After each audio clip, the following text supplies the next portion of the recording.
Hello, everyone. Welcome back. I've made a spelling mistake.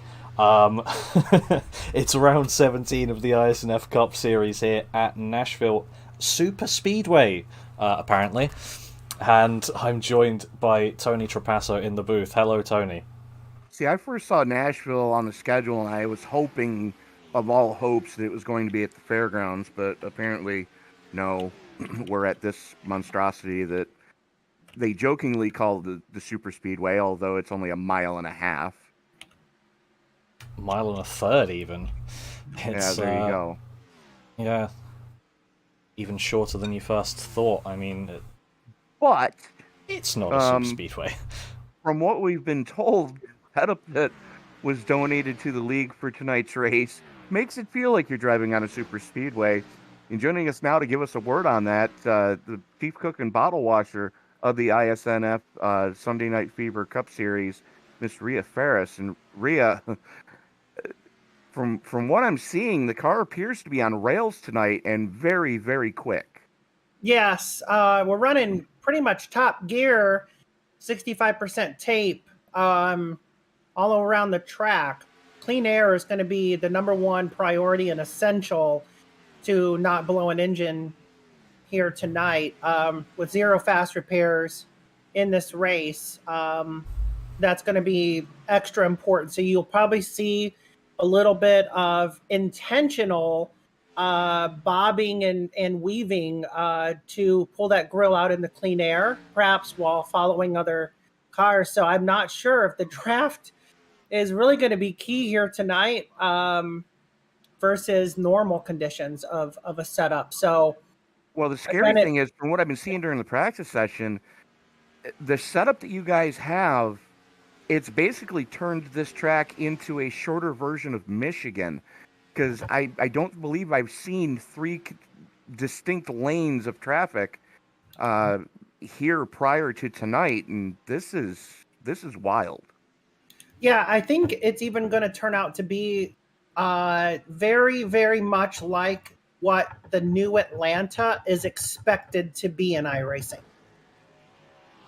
I think that Atlanta is a good example because of the new configuration that real NASCAR did, and then the race that we saw earlier this season in real life NASCAR, how it turned into more like a super speedway type of race. And I think that that's going to be the case here tonight. But 150 laps for you guys. Realistic weather, I think it's only like 71 or something like that. I know Jason can pull that up for us. 71 degree Um, ambient air temperature, 82 so, degree track temperature, 6 mile an hour winds out of the northwest, which means turn four should be Calamity Corner because you guys are catching a crosswind, as that's gusting up to 12. yeah, so that'll keep us a little bit on the cooler side as well. So luckily, it's not a hot day here at Nashville. So that'll keep a lot of cars from blowing up, I hope. But Fingers crossed. fingers crossed. I know Linus comes into the race points leader. Maintains that points lead despite missing last week or something like. I think it was last week. He missed or something like that. We had a sub in there who did very well.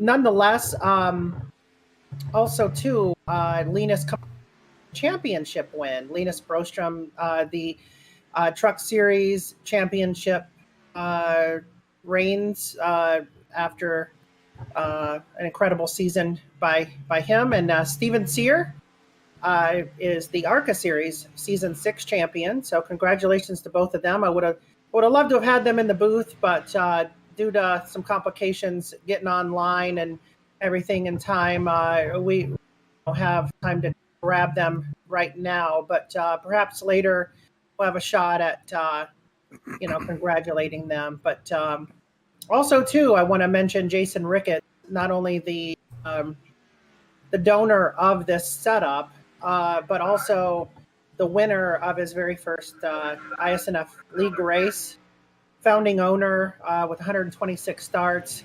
Finally got the job done last week at Texas in the Xfinity car. So congratulations, Jason Ricketts. on your first career win. Couldn't be more happy. I know the whole league was pretty much cheering for you. So And happy belated birthday to Jason Ricketts, as he just celebrated one yesterday. yeah, yeah. I mean, somebody just took a race car to the face. Yeah, I saw that. Right behind me. So, Oy um, vey. yeah, the 16 was flying like a helicopter. Oh, like the So midget I showed you earlier. yeah, And no, I'm not referring to a little person. Midget race car had a real bad wreck last night, and I'm not 100% certain what track it was at, but thank goodness the driver is all right. right. Oh, good grief. And before we forget about it, we do need to give a shout out to all the mothers out there that are watching right now. Happy Mother's Day. Yeah. Because without y'all, none of us would be here. Oh, I was told earlier by Skylar that Happy Mother's Day. I'm like, I'm just a fur mama, you So, know. that And counts. he's like, no. He goes, you're the mother of iSNF, and the league looks up to you as our mom. I thought of it that way. Yeah, So, so that basically. made me feel good. You're not wrong. Yeah. But, even if you're just, even if you just have fur babies, you're still a Oh yeah. mom you're still a mom to those fur babies. Good grief. Isaac Okay. Wilson. So there's going to be some if there's going to be wrecks. Oh, I'm gonna throw the over under at 9 tonight. Well, last time we were And here, it was at 7, so. yeah, I'm going over under at 9, and they're going to be high speed crashes, probably maybe even a big one. Yeah, I'll go with that. And it's unfortunate, but that's what's going to happen. So, but I'm And going to then- let you guys go. We're getting ready to go in the qualifying. I'll let you guys catch up on everything else. Good luck in the booth tonight, and we'll catch you a little bit later. Rhea, good luck out on track. I appreciate it. Thank you. So, Jason, like we heard Rhea say, the setup, it's a different setup than we've run in the past here. Yeah. It's a very different feel. It's a very fast setup, but these guys and gals are going to have to be real mindful of those temp gauges, because during the hot lap session, that was the one thing that we heard people complaining about, was if they did get into a heavy traffic situation, that temp gauge will spike. And it is so easy to hand grenade one of these engines that I dare say the least little bit of front end damage, we're going to see engine blocks ventilate themselves where they shouldn't be. Yeah, I mean, they're really going to have to be careful about that. It seems to be, as you said, a setup that's running really hot, as I'm just watching Adam J. Duff in qualifying set a 29.2. Marcus Hagman Marcus immediately Hagman jumps 29.1. immediately to the top of the field. Now, Hagman was one of 3 drivers in the hot lap session to go sub 29 second. So we could see a new track record here set tonight in qualifying. Well, as a matter of fact, we already have. Yeah, very true. I mean, I'm just looking at the race laps from last time we were here, which was last season's finale, actually. Yep. Final race of the season was here, and the fastest lap during that race was a 29.041. Which Marcus Hagman just went 29.03. Yep, so that's already gone. Let's see if he can do it in the race as well. Jason Ricketts jumping up to second quick. Francisco Villarreal subbing in the 18 tonight. And there it is. Chris Worrell jumps immediately to the top of the pile. First one to go sub 29 in qualifying. Did Ricketts improve? Ricketts didn't improve. Brostrom's coming around as well.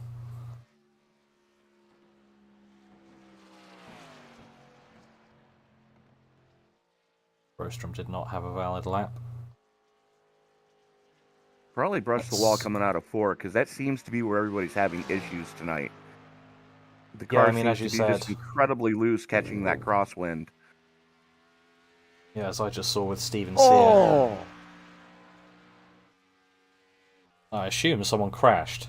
Yeah, Jeff Weimer just ate hot garbage. No, it wasn't Weimer. I'm sorry. That was the 16. Brian Treadwell. Interestingly enough, for Jeff Weimer, actually, he set pretty much exactly the same lap times in both laps. Oh, there you go then. But we've only got a few people left to set laps now. Charles Roberson is just about to finish his second. JB Banner coming across out of turn number 4. Good head of steam for Banner. Let's see if he's going to improve. He does not. As Brian Chu starting his first flyer back in the FedEx 11 this week. Yep, as he is. Good head of steam down the back straightaway here. You see him right up against that wall, just honker down right now as Gavin Marlin jumps up to 8th quick.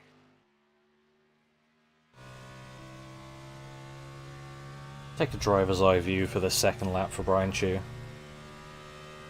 Sounds like a grand idea.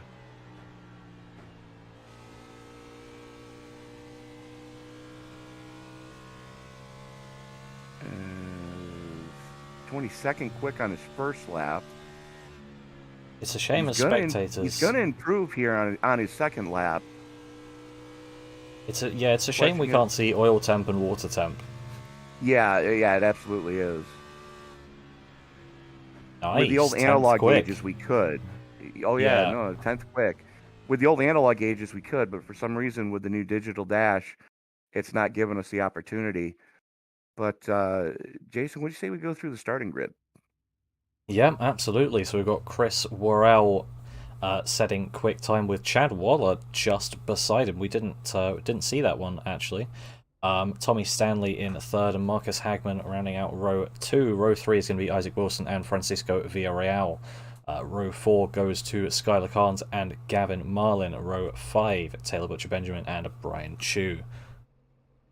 Jason Ricketts and Charles Robinson going to roll off in row number 6. Row 7 sees Gene Papaduda and Adam J. Duff.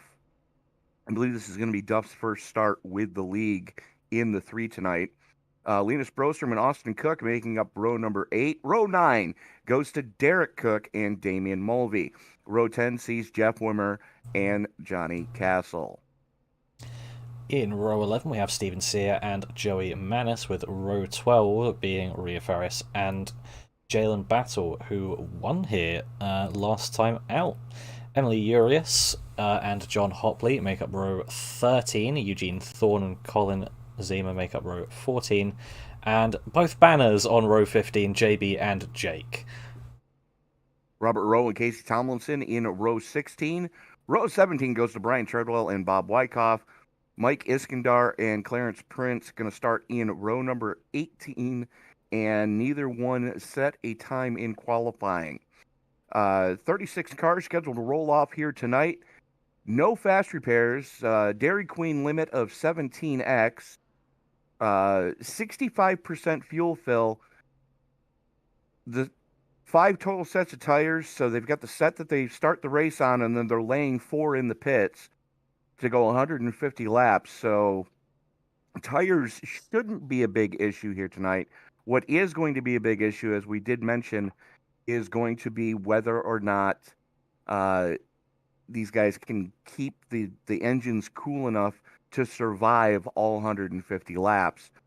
Last time we were here, we did have 7 cautions, 21 lead changes across 10 drivers for 200 laps of action. We're going to 150 laps this week, as Worrell and Stanley, the only 2 drivers in qualifying to go sub 29-second laps. But there were a handful of drivers that did it in the hot lap session with a little bit of drafting help. So it's going to be real interesting to see how this one does play out. You say only 2 drivers going under 29 seconds like it's expected. Well, no, it's just the fact that they both went sub 29, whereas everybody else was low 29s. Yeah. It's going to be an interesting race to see how this one does play out. But as the field worked its way through the 3-4 complex behind the Ford Mustang GT500 pace car, the official pace car of iRacing, the only thing that's left for me to say is it's time to wipe the visor, adjust the 5-point harness. Grandma, put Chattanooga chew and settle in, because it's time to get it on Cashville. These fans, it's showtime!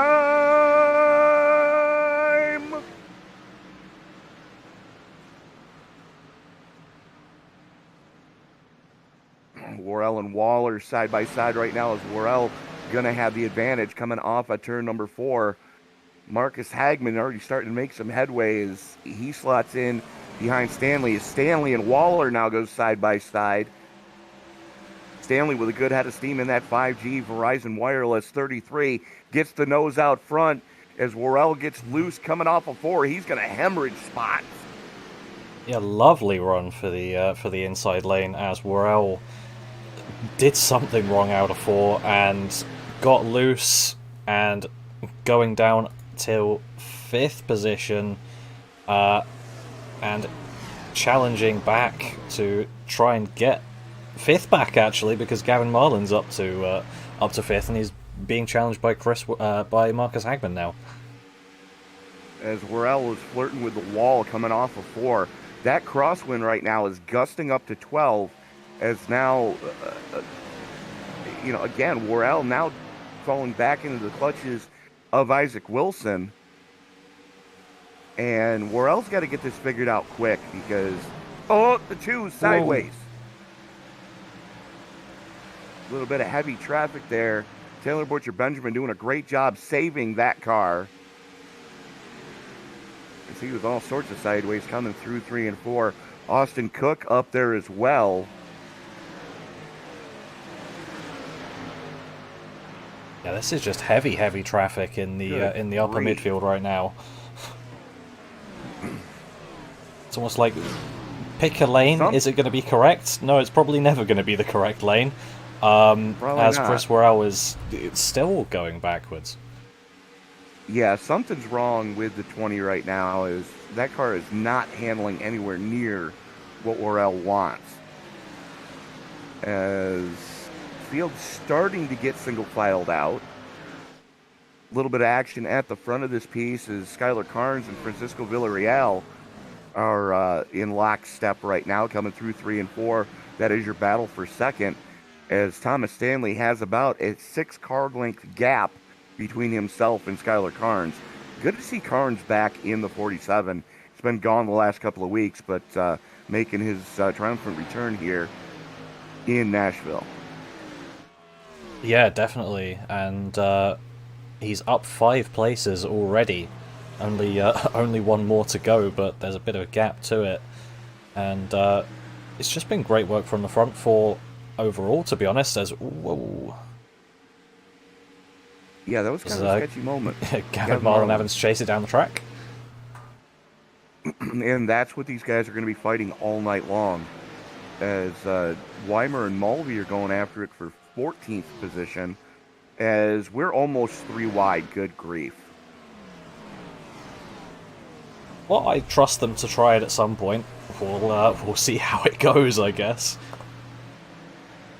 Well, we're getting ready to put lap 7 in the books already. Stanley, Carnes, Villarreal, Marlin, Hagman, Waller, Wilson, Butcher Benjamin, Cook, and Robertson, rounding out your top 10 right now. What was that about? Nearly 3 wide again? Yeah, it's Francisco Villarreal, Gavin Marlin, and Marcus Hagman were almost in a 3 wide situation going into 3. Luckily, Hagman realized it and backed out of it, as did Marlin. But Hagman throws it in going into 1 on Marlin. Marlin going to battle back on that top side. And that's something we're going to see as this race wears on. You wear the goodie off the tires, and this concrete This is not asphalt. This is concrete around here, as there's no way it would survive a Tennessee mountain winter or summer if it was pavement, regular asphalt.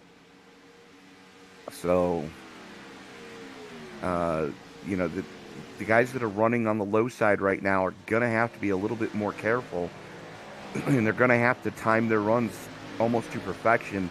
And for that matter, they're going to have to run what we call on the dirt side of things, the slider line, where you're just going to have to throw it in deep, hope it sticks, and hope you can get the clear, and then slide job up in front of the guy you're trying to pass and, stack him up a little bit in order to wrestle the spot away if you're going to try it on the low side.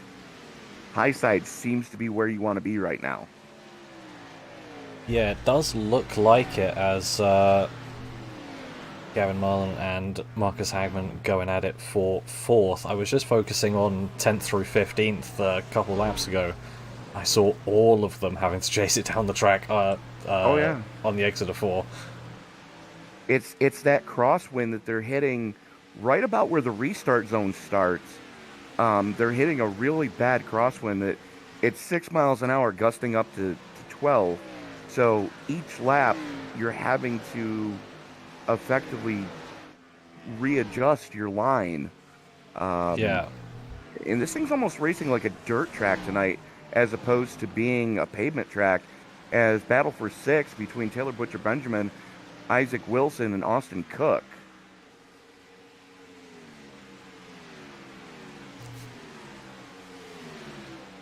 Yep. So we'll see here for ourselves how that outside lane works, as Taylor Butcher Benjamin is forced to the inside. Austin Cook going to try and sweep it around the outside through 4. He's going to get that done. He's going to get a good run. So, yeah, that's going to be done for him. You can see just how much more momentum you can carry around that upper lane. If you're running solo, arc the corner like you normally would. But if you're running side by side, you want that outside lane to be able to defend or make the pass if you can. Yeah. Even if you're just running behind someone, as we said, with getting the clean air, or 10 having to check up on the exit of 4, I don't know whether he got loose or what, but... Uh-oh. I'm hearing things pop off towards the back of the pack. Why is Skylar Carnes dropping down the field? Oh dear. That could be what I was hearing.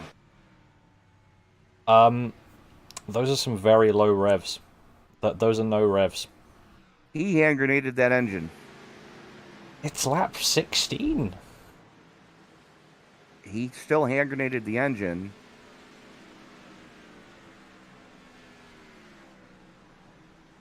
And so did the 51 of Mulvey. Oh dear.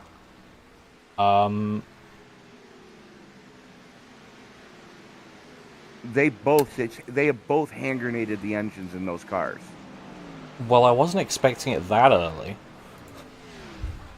I know we were expecting it at some point, but... I was expecting it, yeah, but you're right, not anywhere near this early. I was expecting starting lap 100 or something. I'm almost half tempted to go down and talk to the boss lady and see if she's aware of what just took place. There's a replay for Mulvey as well. Yeah, you can see it's exactly the same thing. If I find a cockpit cam, yep, there you go. Nothing in that. He had to stop and get it back to the bits. Yeah, Mulvey and Carnes in very similar situations right now. Jason Ricketts did not start.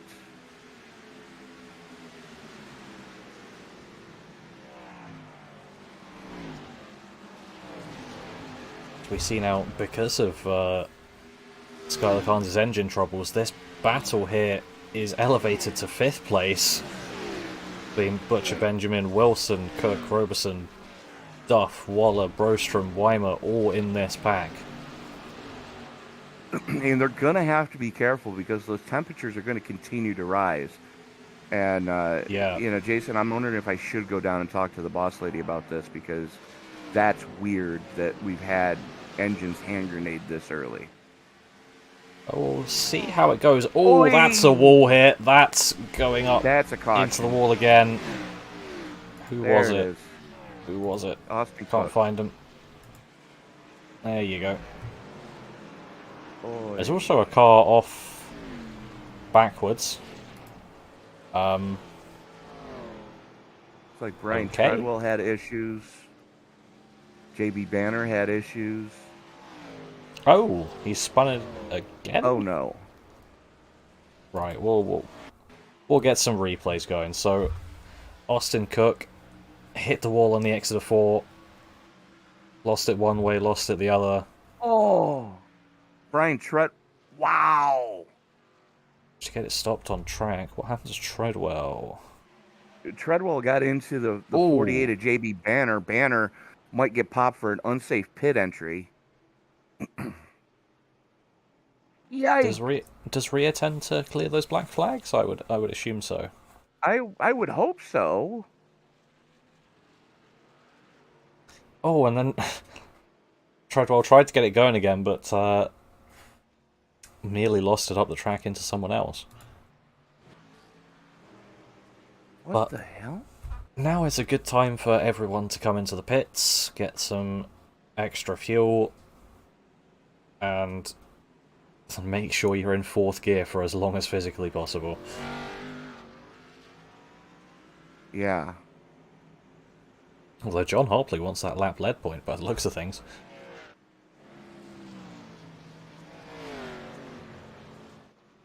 Oh, he didn't get it. Well, he might get it if he keeps... if he just stays out.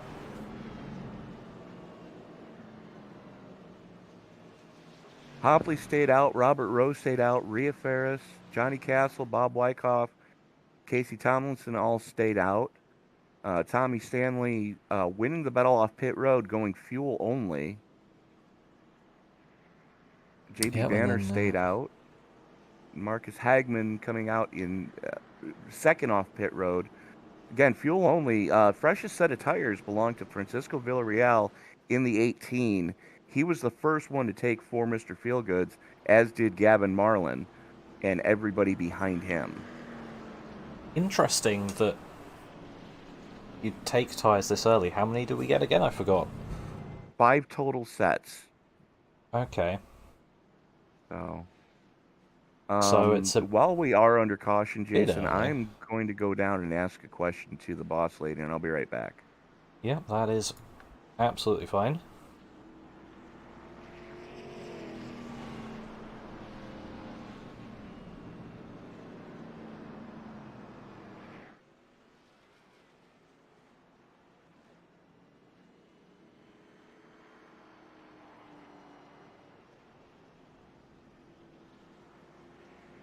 So we will see what happens. Already 2 engines gone. Lap 23, first caution of the race. So over under set and 9 under, looking good at the moment.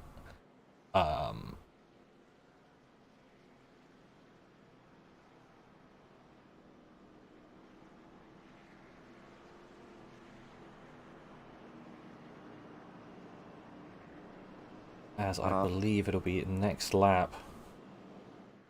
Yeah, when I said that she's a chief cook and bottle washer, I wasn't kidding. She's a very busy lady right now. Yeah.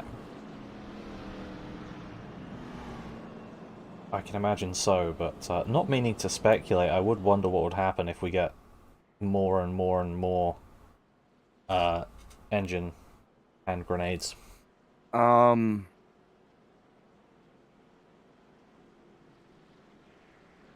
It's hard to say. If you get too really many, you probably wouldn't be able to call it a race. At best, you'd be able to give like half points. Yeah. You know, like the whole F1 deal when at Spa a couple years ago.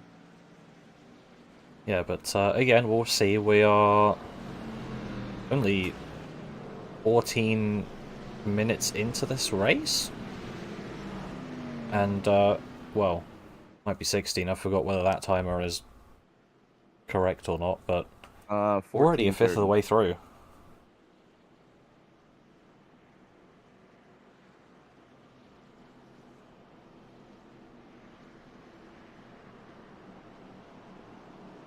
As the field works its way into the 3-4 complex, Hopley in the 6 going to have the button this time as he does stay out to lead a lap.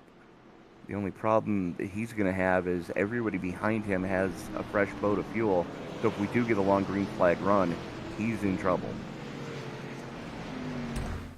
Yeah, he's going to be in and everyone won't be in, but pace car has gone off and we are just waiting now for the green flag. Should be coming out about now.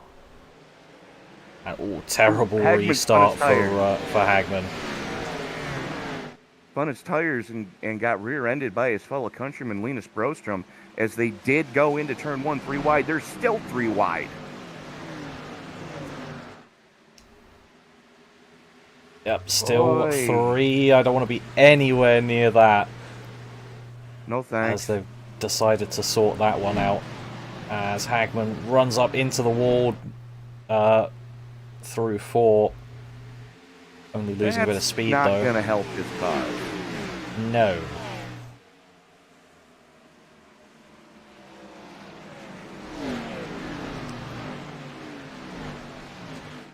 Tommy Stanley back to the point, picking up where he left off before that caution flew. John Hopley sits in second as he's under heavy pressure from Francisco Villarreal, subbing in the Snickers number 18 tonight. So make that third place as Francisco Villarreal wants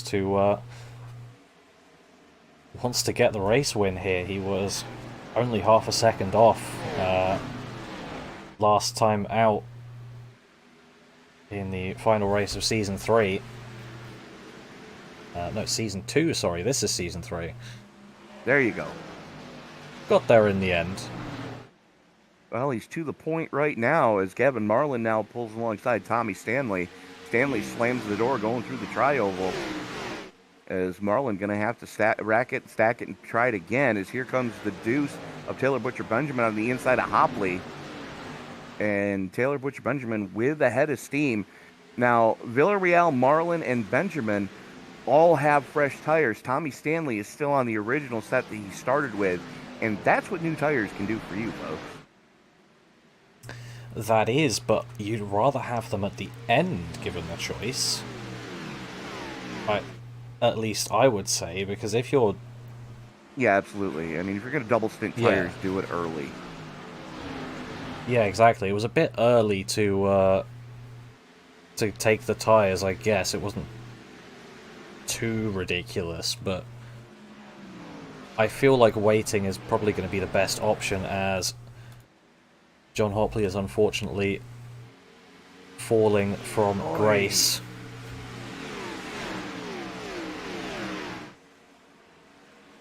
As he falls back into the clutches of Jalen Battle in the Exalta number 24. Here comes the 14 of Isaac Wilson to the inside as well. And I got to think that Hopley staying out there and not getting fuel, that has really upset the balance of that car. Being as he has burned off 30 laps of fuel already on a 65% fuel fill. So that car's handling has really gone south. Yeah, it could definitely be the case. I'm definitely not an expert, but I would say that would make a decent difference, especially with what we're seeing with, especially through 4, I'd say. He's getting loose anyway. Yeah, you want as much wedge in the car as you can get right now to try to tighten that car up on corner exit coming off of 4. But the car seems to be pretty neutral through 1 and 2 with the banking blocking the wind like it is. But the big battle right now is back around 8th place. As you've got Tommy Stanley, Isaac Wilson, Chad Waller, and Jeff Weimer right there. Ooh.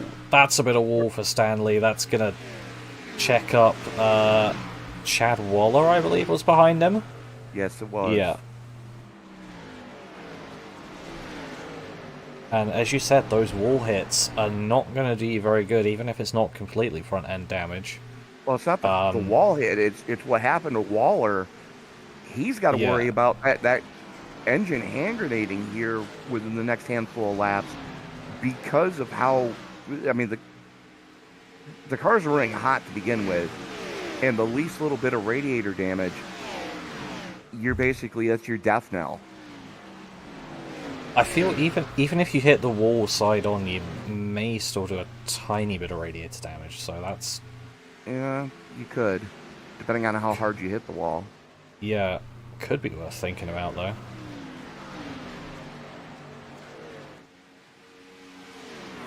John Hopley continues his backslide right now as both Jake Banner and Derek Cook have gotten by him. That's something we didn't notice, actually. Up at the front, Gavin Marlin now leading over Villarreal and Butcher Benjamin. Unless that's always how it was, No. forgot. Well, that's how it's... Villarreal had the lead for a little while, Yeah, and then Marlin thought so. passed him up. And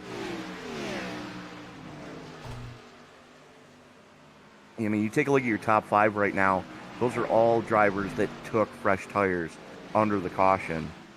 Yeah. On lap 21. So I can't really fault that strategy. You got 5 sets of tires, you know, roughly every 30 laps, you know, give or take. And Yeah. I mean, they probably felt that they were close enough to that 30 lap mark to give it a go. Now, the good news is they can double stint the tires on this pit stop, get the track position of just taking fuel only. The only problem is they're going to be giving up the lap time to the drivers that would take tires under the next pit stop. Yes. Depending on how far they can stretch the 65% fuel fill on the tank. I was just about to say that Chris Worrell was doing very well for someone who didn't take tyres, but unfortunately, as soon as I was about to say that, he dropped 3 positions. 2 guys that took tires. Is there the commentator's curse, the thinker's curse? There you go. I made a new thing? The entirety of the top 10 now took tires under that pit stop. Chris Worrell, the first driver that did not. The bad news is everybody behind him did, so he is battling for his life right now, as he was our pole sitter, now running in 11th place. Speaking of, look up at the lead. Francisco Villarreal on the inside of Gavin Marlin. As he made that move stick down the inside. As you said, slide it up. Marlin gave plenty of room too, but that let Taylor Butcher Benjamin close right up. It's your top 3 throw a blanket over him, and then you're 3.5 seconds back to Charles Robertson in the 31, currently sitting in 4th. Yeah, that's quite the gap. I'm used to seeing this on a road course, not so much on an oval. Well, you know, this track, it's an anomaly all unto itself. Yeah. You know, this track doesn't race like any other track on the circuit. And, you know, we were jokingly talking before we went on the air that, you know, they called this the Superspeedway. That name is normally reserved for tracks north of 2 miles. You know, you have Auto Club Speedway in Fontana, California, Michigan International Speedway in Brooklyn, Michigan, Pocono International. Those are speedways. And then you have the Superspeedway at Daytona and the Superspeedway at Talladega. you don't need a restrictor plate here at Nashville, but I can understand why they decided to name it the way that they did to not confuse it with the Nashville Fairgrounds, which when I first saw we were coming to Nashville, I'm going, oh, please let it be the Fairgrounds. But unfortunately, it's not, because there is so much racing history, Jason, at those fairgrounds.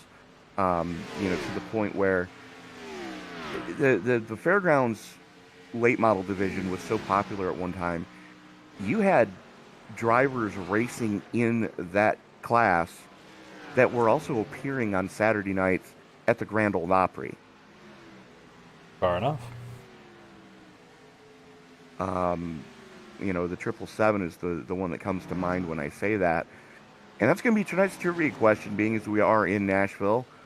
What member of the Grand Ole Opry also drove a late model at the Nashville Fairgrounds?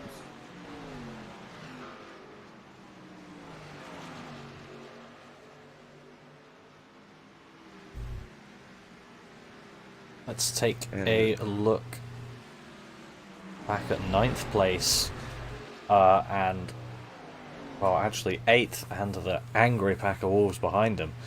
Oh, absolutely. As Iskandar and Jake Banner going side by side. Banner with a head of steam on the low side, that Black Rifle Coffee Chevy Camaro.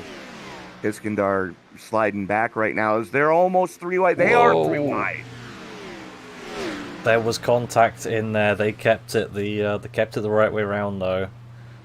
Yeah, you can see the wow in the rear quarter panel of Iskandar's number 43, and you can see the wow in the right front fender of the 23 that belongs to Eugene Thorne.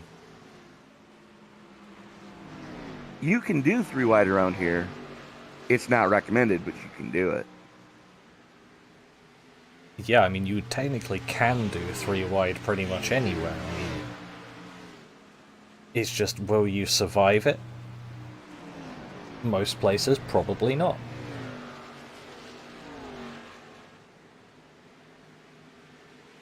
Battle for second starting to heat up battle for first, I'm sorry, was starting to heat up there. Taylor Butcher Benjamin was all over Francisco Villarreal for a second there. The 2 right now stalking the 18. As they come up on a very wounded JB Banner.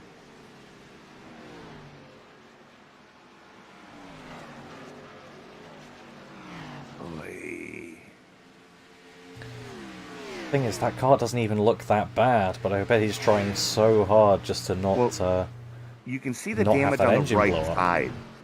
Well, it's the damage on the right side that's really hampering the 48 right now. There is no side bite in that car because of the aero package. You don't realize just how much the handling is affected by the right rear quarter panel. And something happened to Linus Grostrom. Please tell me it's not what I think it is. Yes, it is what I thought it was. Linus Grostrom twisted engine. Oh, yep. He did. He got it down pit road, but he didn't get it into his box properly. So from the box.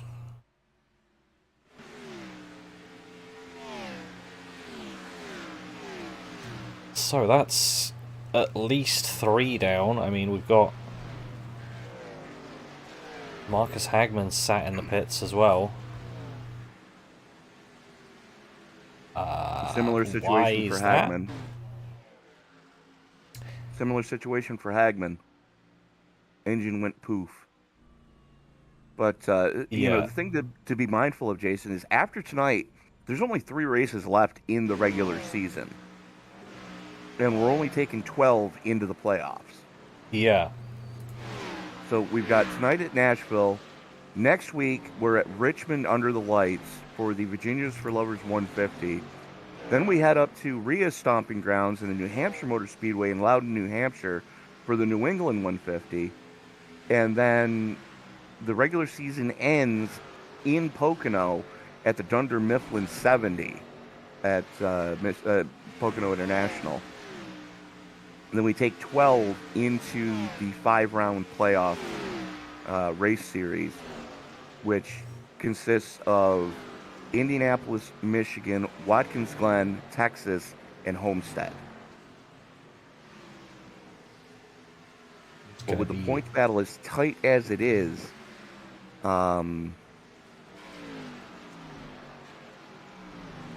yeah. Where are we? There we go. That's what I was looking for. Your top 6 are basically locked in. Linus Broster, Marcus Hagman, Jalen Battle, JB Banner, Brian Chu, and Eugene Thorne. Or no, I'm sorry, Brian Chu is pretty much locked in.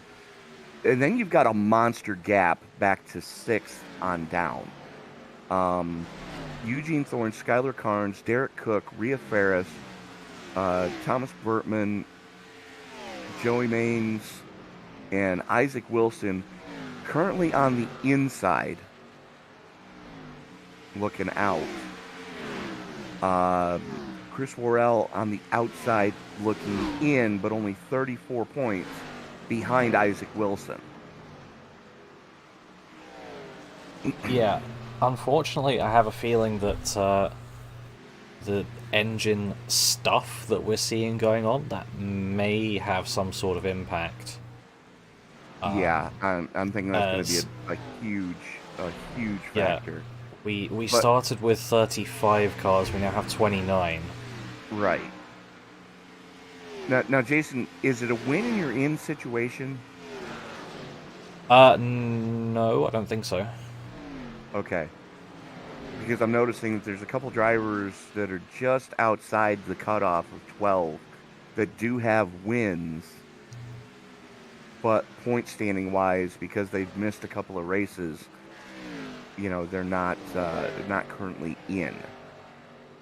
But it's going to be a huge points night for those drivers if they can survive Nashville tonight. We normally refer to Darlington as the track too tough to tame. We might be dubbing Nashville that after tonight. Tommy Stanley is coming in.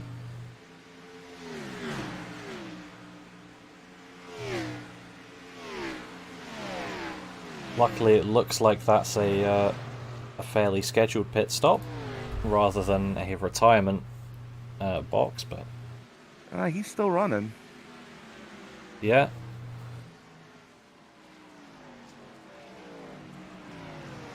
And I now have my next road trip planned. Oh? Yeah, I just noticed that Tommy's from Buffalo, Illinois. I need to go through Buffalo, New York to head in that direction so I can call it the Buffalo to Buffalo run. Well, that works. So,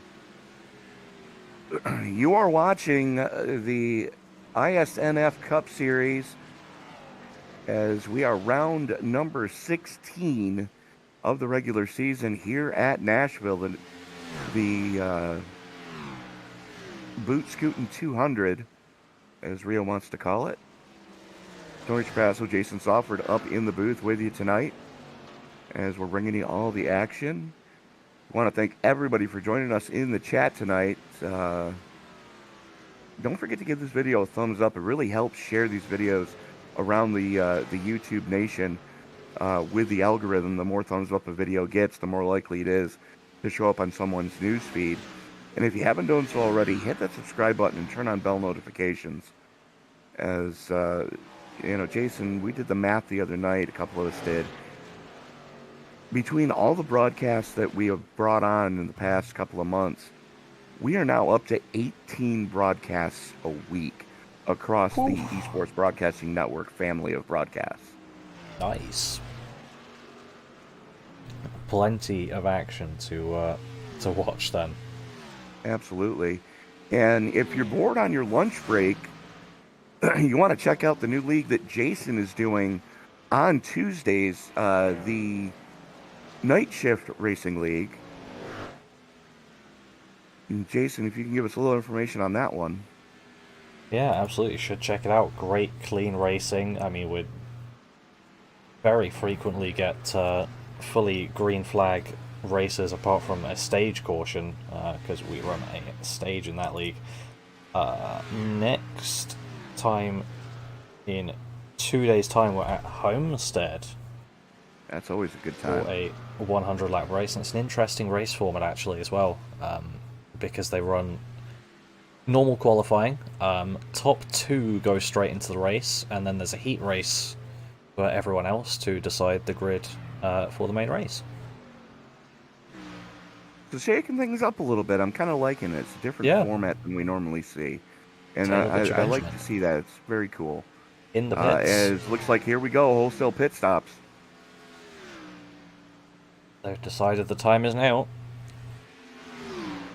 But the other thing too, folks, is if you're liking the action that you're seeing here on the iSNF Cup Series, they're looking for series sponsors. You can reach out to Miss Rhea Ferris and give her a shout and saying, hey, we'd like to help out, because right now all these broadcasts are coming out of her pocket. And I mean, she does so much for this league. Most of the graphics package that Jason and I use is a result of her hard work. All of the points and the spreadsheets and everything else that gets used, again, that's 100% because of the work Rhea puts in behind the scenes. And we would like to see the burden lessened on her at least a little bit. So if you are looking to get involved as a series sponsor, there are multiple tiers available to do so. Just reach out to Rhea Ferris, and she'll direct you on how we get things going there. Plus, who doesn't want their logo on a broadcast? Oh, absolutely. I mean, who wouldn't want their logo on a broadcast by you and I? Exactly. The crazy Yank and the straight edge Brit. It's kind of like a Laurel and Hardy kind of deal. Mm. Whereas, I'm the whack job and you're the straight man.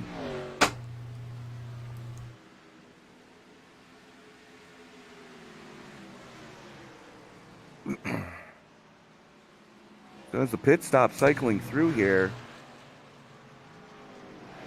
effective race lead looks like it's going to go back to Francisco Villarreal, as Eugene Thorne stayed out to get that all-important bonus point for leading a lap. Actually, no, Gavin Marlin has already actually pitted. But that may change right now as they're side by side. Francisco Villarreal trying it around the outside of Gavin Marlin. We've seen that outside lane work. Is it going to work again? Absolutely it is. And that was textbook of what we're probably going to see for the race win here tonight. Those moves from the outside are going to be the ones that are going to pay the most dividends. As the 99 Emily Urias, having big trouble coming off at turn number 4, stays up and out of the way, though. I think a bit too up for her liking, to be honest. Yeah. Because that was a wall. That's doesn't tend to be where you want to be. It's not the quickest. No, ideally you want to be right about where Villarreal and Brian Chu are running. More so where Chu is running, where you can carry that little bit more momentum on that second lane. Yeah. But, as we were talking, it's the whole clean air is going to be king here tonight. As Chris Worrell just became the first driver in the race to go sub 29. Yep, that he did. So, we were wondering, is the fastest lap from last season going to be beaten? Yep, it is. Because it has. It's been beaten by Marlin, 4 drivers.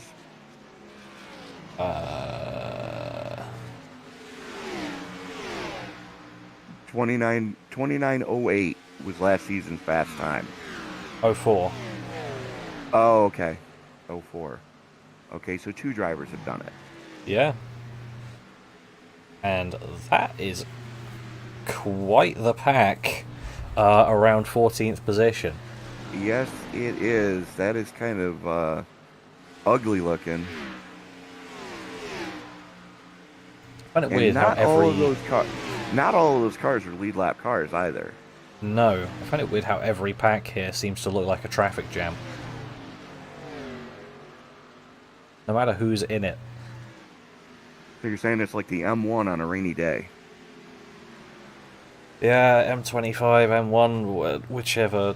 Insert motorway or interstate here, whatever you want.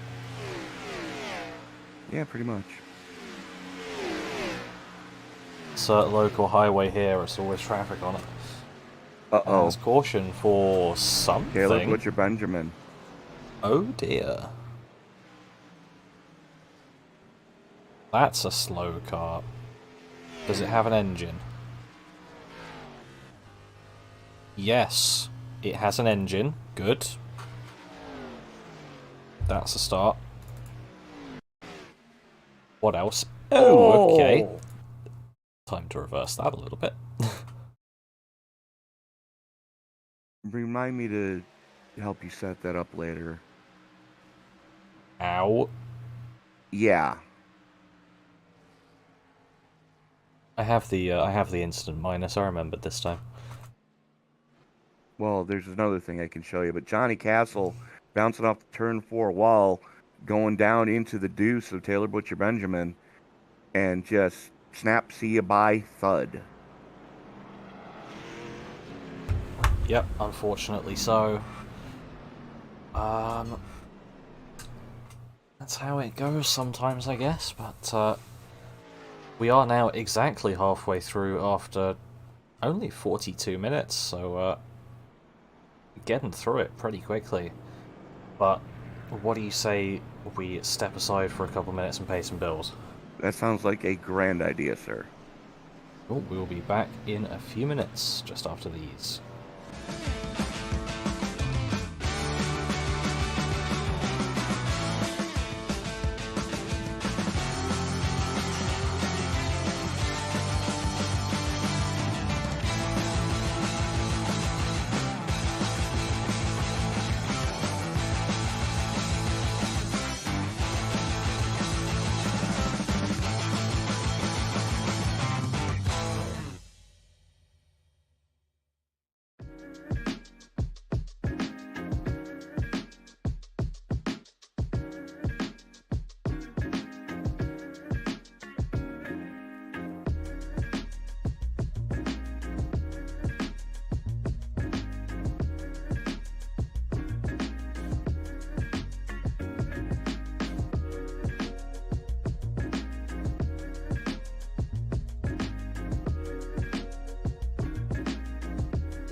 Drivers that took time, all of them within 3.5 tenths of each other tonight is going to be a very closely competitive race. As the field works its way out of the 3-4 complex, the only thing that's left to say is wipe the visor, adjust the 5-point safety harness, because race fans, it's showtime!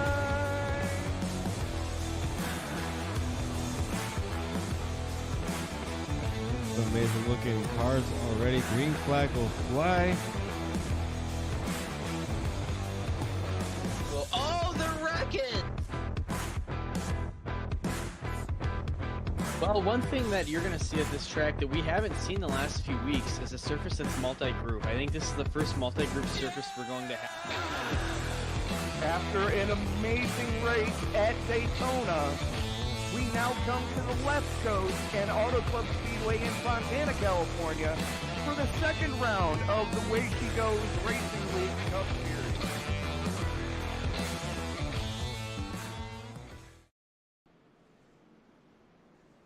And we are back on lap 77. We had quite a few pitters under this caution. Everyone, Battle and Back, everyone on the lead lap has pitted. So that's Villarreal, Robeson, Wilson, Sear, Iskandar, and Banner not pitting.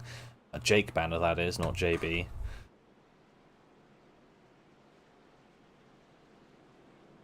JB unfortunately running a lap down. But lights are out on the pace car, and we'll get back underway this lap. Yeah, absolutely. Is Francisco Villarreal going to have the button when we do go back to green? Charles Robertson sitting in second place in that leaf filter number 31. As the pace car makes the hard left turn to head down pit road, Villarreal holds them down as they come into the Geico restart zone.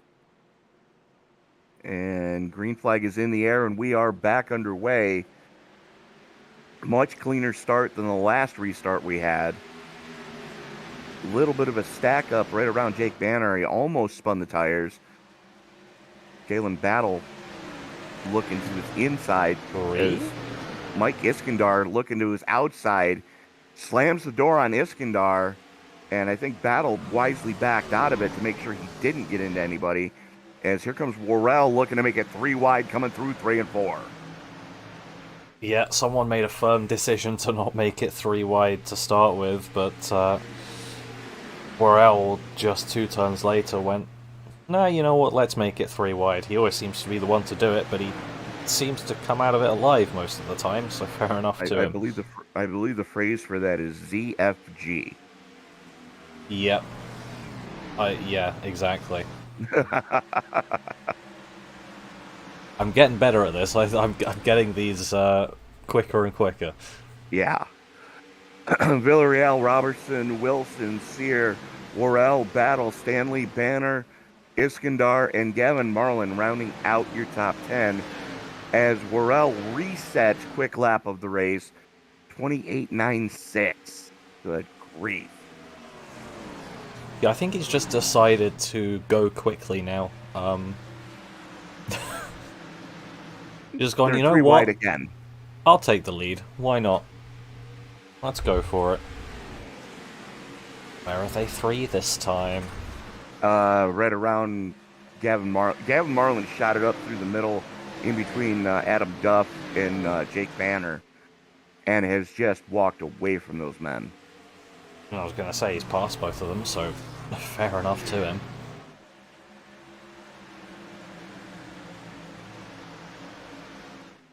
Ooh. Whoa, that's a Isaac chase Wilson down. into the wall off the floor.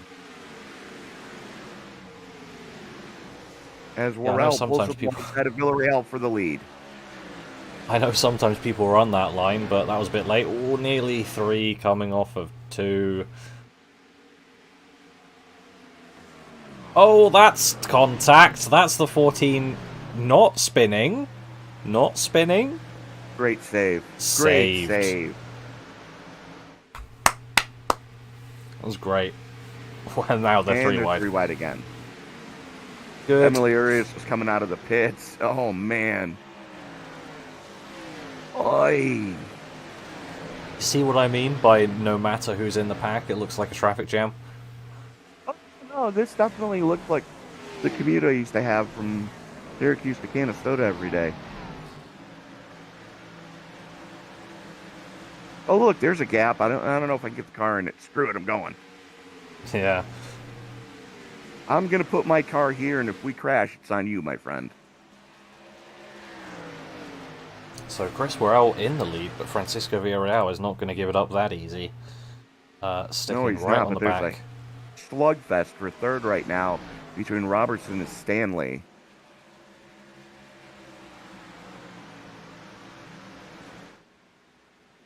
Tommy Stanley getting that position, sliding up just about as high as he can go. Another coat of paint on the wall, and he would have hit that. You're not wrong. As he wants more. He wants second place. Gonna try and look to the inside. Send it through 3. Catches the apron as Villarreal battles back on the high side. Stanley gonna slide job coming off of 4.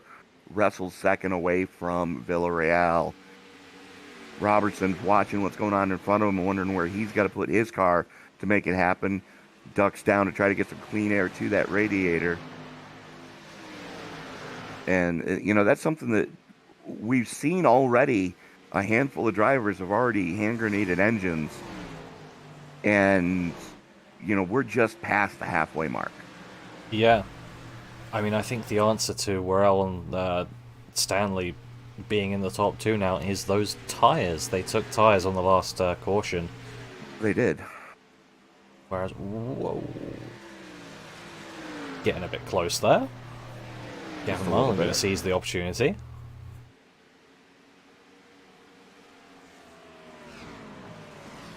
Yeah, Marlin's never one to let the grass grow under his feet, that's for sure. But your biggest mover right now is the 42 of Jake Banner, currently sitting in 10th. Right in front of him, Steven Steer is up 12. And Jalen Battle's up 17. 21. There we go. Mike Iskandar just made it up 21, sitting in the number 14 spot. And he's trying to bring John Hopley with him. Hopley's up 11. It's these same drivers that we always see absolutely smashing it in the race and getting up 20 plus spots. It was great work from these guys. Yeah, absolutely. I was just about to say, field's starting to calm down a little bit. And there's contact on the back. You shouldn't have said that. You should not have said that. Yep. I think that was out of my mouth. Probably the best comedic timing you'll see all day. You're not wrong. So I will congratulate you on that as, yep, that's Jeff Weimer straight down into Isaac Wilson trying to avoid another one of those cars with a hand grenaded engine. Who was it? Who is that? Who hand grenaded engine? Emily Arias. Yep, it is. I think Weimer seeing it too late, overreacting a little bit. Well, he was trying to shoot the gap between the 42 and the 16, yeah. Or the 14, anyways. And unfortunately, the 14 was there and nowhere to go. Yeah.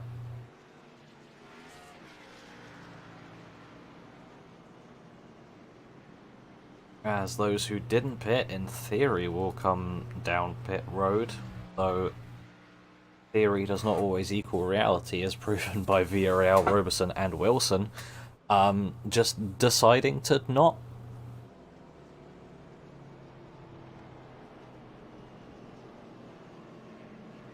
The whole slew of drivers decided not to come down. Worrell stayed out, Villarreal stayed out, Robertson stayed out, Cook stayed out, Hopley stayed out. Well, Marlin fuel only. Marlin took fuel only, and everybody behind him took tires. So, interesting call there. As we are working lap 91 of 150, so 60 laps to go in this piece.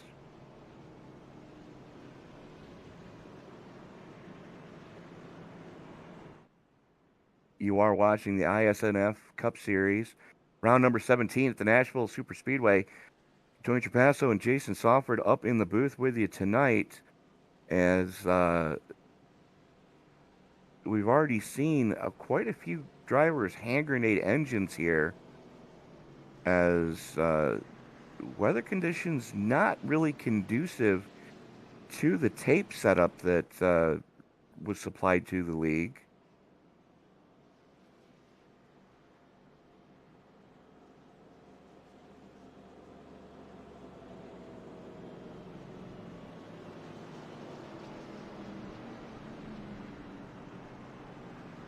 Ty Trovey picking Tommy Stanley as his pick to win. Danny I'd say that's Solo a fairly good saying, bet. let's go Gavin. So, a couple of Tommy strong Stanley, contenders right there. currently in 6th, actually on 0 career wins. But yeah, looking really strong here. It'd be good to see him, finally get that monkey off his back. Yeah, though it always seems like Chris Worrell, Francisco Villarreal. I'm sure Jalen Battle will find himself in the lead battle come lap 140 as well. These guys are always let's so face it, tough to beat. Battle's up 17. Yeah, he'll get there. And If he's he on fresh doesn't- tires. If he doesn't get crashed into, he's always there. There you go. The lights go out on the Ford Mustang GT500 pace car. A little bit of cloud cover right now, which is going to cool the track conditions out just a little bit. As a matter of fact, those track temperatures have already dropped 5 degrees from where we started. But the winds are still gusting, 6 mile an hour gusting to 12. As we are going to restart on lap 94. Want to thank everybody for joining us in the live chat tonight. If you haven't done so already, hit that subscribe button, turn on bell notifications, and it really helps grow this company. As we got to thank everybody that has joined us. But you don't want to miss a single moment of action, as we're doing this at least 3 times a day. We have broadcasts coming up. The only day that we don't is Saturday.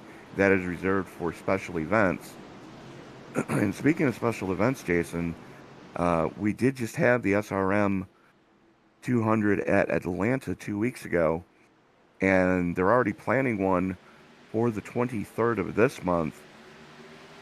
The SRM Las Vegas 200 for sim racing for mental health. It's definitely a great cause, but at the moment, speaking of racing in the future, there's racing in the present, as Chris Worrell up into the lead, very close behind them. The 3 is loose there. They're nearly 4 wide coming across the stripe, as we have a caution. That is a major incident. Jalen Battle. Robertson and Battle. Sorry, that was a...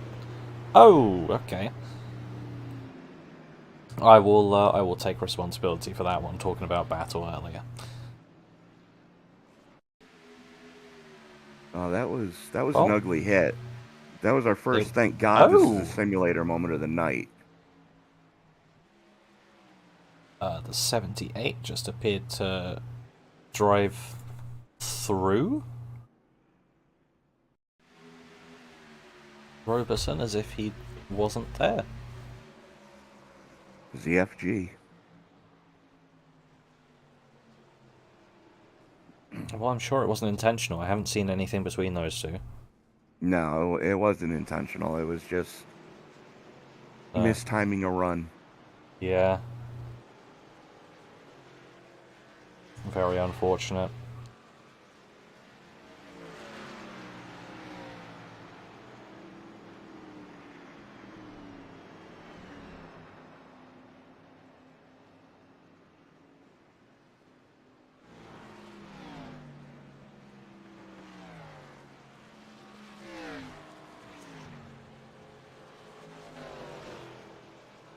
Still waiting for an answer for tonight's trivia question.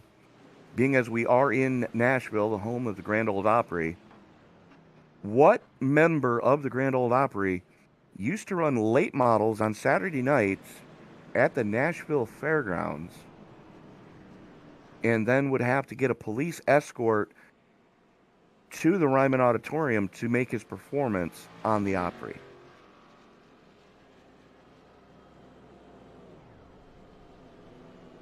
And I will give you a hint, he is in the Country Music Hall of Fame.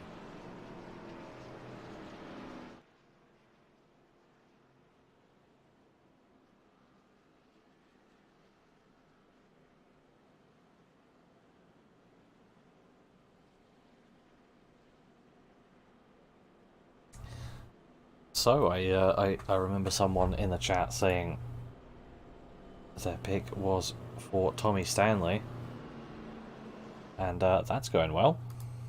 Come on, not this again. I'm on it. I got it.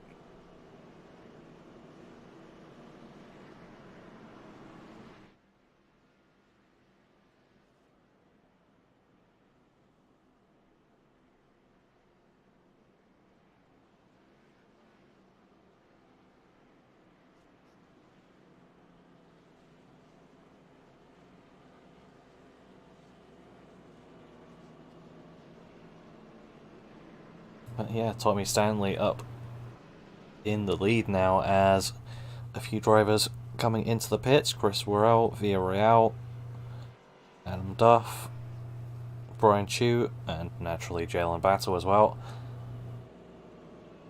coming into the pits this time around. Yeah, that was a hard hit to bring out this caution. And I dare say that's probably our first thank God this is a simulator moment of the night. And I'm now feeling sorry for both of their radiators because they're going to be working double time for the rest of this race. Oh yeah, no, they're not surviving this race with that much damage. Not going to happen.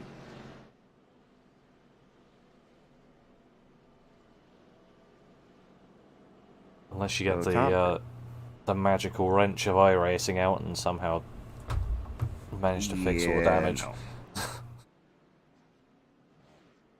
So Tommy Stanley, Gavin Marlin, Chad Waller, John Hopley, Joey Maines, Taylor Butcher Benjamin, Isaac Wilson, Jake Banner, Steven Sear, and Derek Cook rounding out your top 10.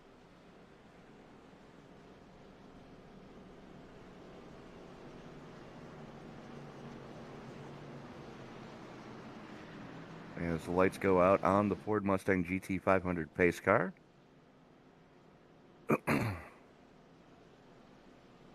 And they just extended the caution. Jalen Battle is moving very slowly. Oh no. The revs are increasing. I think he still has an engine. I just think his oil temps are probably so high that he's got to crawl it around that slowly. He's taking the access road. Yeah. That engine's dead. Yep. At least if not now, then very, very soon. No, it's dead. Oh, well. That's that then, I guess.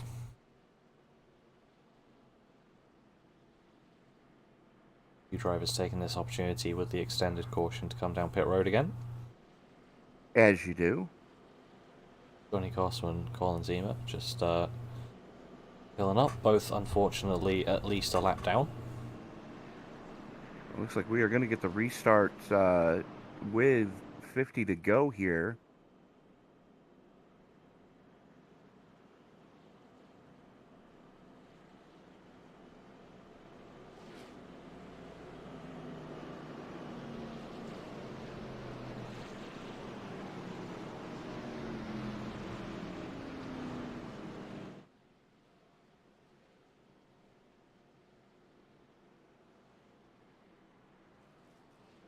And Jason, this is something we don't see often, especially in this league. Take a look at your front four and tell me what you notice. And for that matter, 6 of your top 7. Ford? Or Not something we America? see a lot of is the fact that it is a sea of Fords at the front of this thing. It is. And I also notice an unfortunate lack of Swedes. Exactly. Those are 2 anomalies about tonight, as Marcus Hagman and Linus Brostrom both hand grenading engines early on. As the green flag comes back out, Stanley getting a decent jump in the 33. And here comes Waller on the inside of Marlin. Yeah, absolutely everything going on here. There's action all over the track, and I've got to pick one camera to choose from. TB3. Whoa! Contact Gavin Marlin sideways. Good save. Good save and good heads-up driving for everybody around him to avoid him. 2 great saves.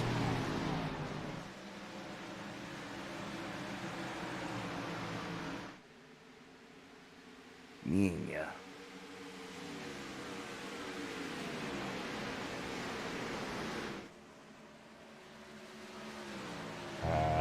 Morel looking to make it 3 wide, coming down the back straightaway.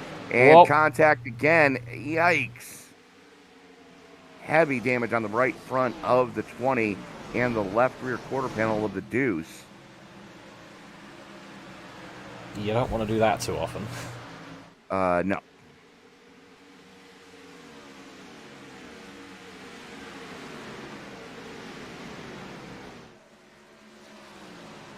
Tommy Stanley is flat checked out on this field. As the battle is hot and heavy between Taylor Butcher Benjamin, Steven Sear, Brian Chu, and Adam Duff right now. This is your battle for 7th through 10th.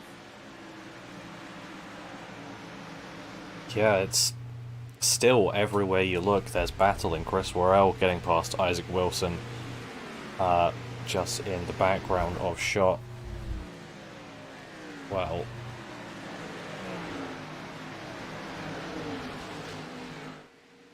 oy vey.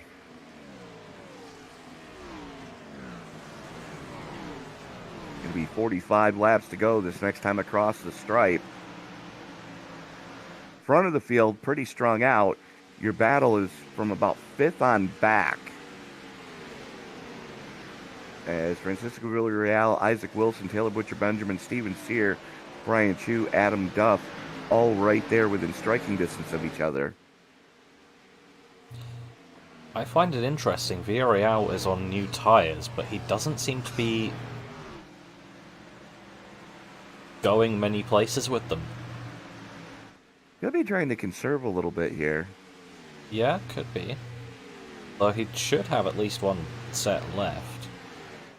I would hope so. He definitely has sets left. He's only been in 3 times. Well, there you go then. So he's, along with Isaac Wilson, the only one that we can, and Steven Sear, the only people that we can say guaranteed have a tie set left. Jake Banner as well. Yeah. True. As Worrell not one to waste time up to 3rd, just passing Joey Manis, or trying to pass Joey Manis. It's not done.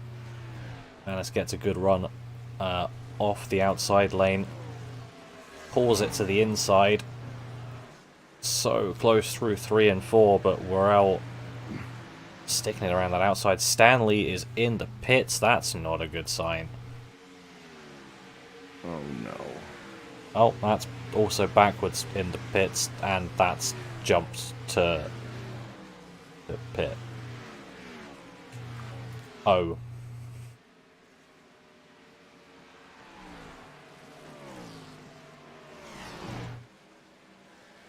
That was our leader. His engine doing the best impression that it has of a not engine. Yep, that's a Cheech and Chong concert waiting to happen. So what does that put our count to now? 6. At least.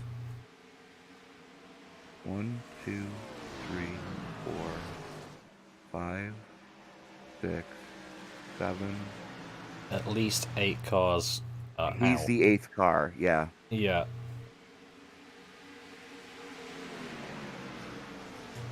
As Villarreal had clearly heard me talking about him not doing much with the tyres, and he's decided to do something with the tyres and get past Chris Worrell, and probably going to be fighting for the lead very, very soon.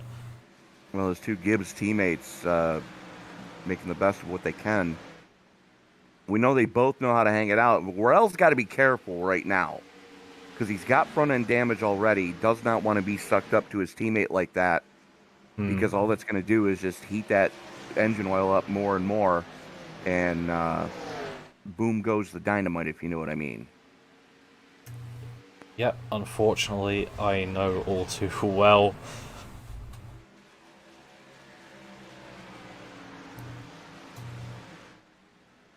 But this is going to happen pretty soon here for the lead. And Gavin Marlin saying that he's about to blow up.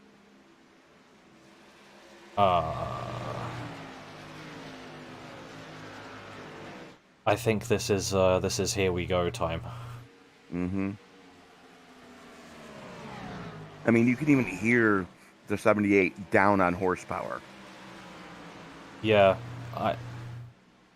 because it was Stanley out from the lead, so he wouldn't have been running consistently behind someone either. Right. Which, that is the worrying thing. Oh, yeah.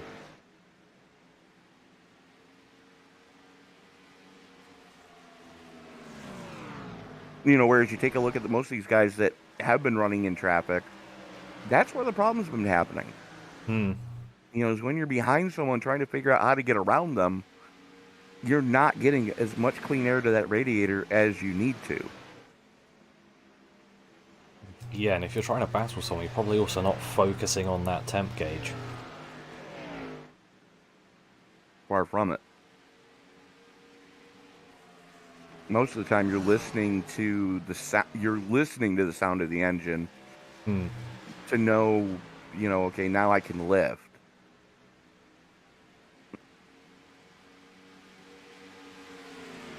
But Taylor Butcher Benjamin and Joey Manis going at it like cats and dogs.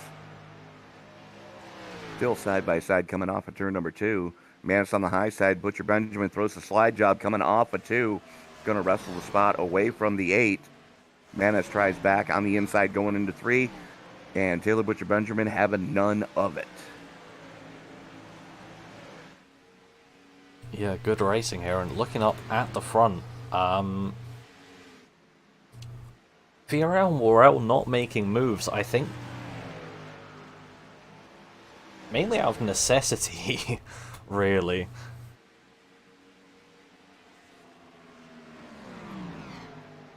Yeah, they're just kind of riding right now with Chad Waller up there in the front. As you have about a 2.5 second gap from Chris Worrell to Taylor Butcher Benjamin. Yeah. So, because Villarreal and Worrell have the younger tyres by 6 laps, and I'm sure Chad wouldn't mind me saying this, they tend to be slightly quicker overall. well, the thing is, they've gotten to the point where the tires are pretty much evened out by now. Yeah. They're that late into the run. And right now, Waller has the clean areas. Villarreal flirts with the turn 4 wall. It's going to let Worrell get to his door as they go into turn number 1. Is there going to be some sort of switchback? Villarreal's looking for it. He is alongside. And Worrell backing off into 3, looking for his own switchback, but well covered. All into the wall for Worrell. And once again, that is not where you want to be. No, it is not. But it was quite a hard hit, but luckily he kept it in a straight line. Fortunately, he did, as Gavin Marlin finally blows up. Rip. I think that's all there is to say now. Pretty much. Marcus Hagman is back out on track. Looks like John Hopley's blown up as well. Oh dear. I'm actually surprised that some of these drivers who blew up very early stayed in the server. I mean, I know Hagman's dedicated, but... Well, it all boils down to the driver ratings. Yeah. Because if you rage quit from a server early, it hurts you more than if you stay and are still classified as running at the end of the event. Well, especially for Hagman, he's got a perfect 100. Like, he could have theoretically left. Well, He's chosen to stay out. because he doesn't want to take that hit of, Yeah. you know... And you know, it's a good strategy by Hagman, too. And I forget what year they did it, but Petty Enterprises said that they didn't care what else they had to do. They wanted to be running at the end of every race, no matter if they were laps down or whatever. And they did everything they could and ended up winning the championship that season. That's the kind of strategy call that Marcus Hagman is making right now, and I love to see this old school stuff going on. Well, it's a championship mindset, is what it is. Exactly. Because you can't win anything without finishing. Yeah, It's as like a the matter of type of thing fact, I believe it was Nicky Lauda who said, in order to finish first you must finish. You could be right. I wouldn't know off the top of my head, but by the way, Adam Duff is into the pits. That's very low revs. That's not a good sign. Moving on.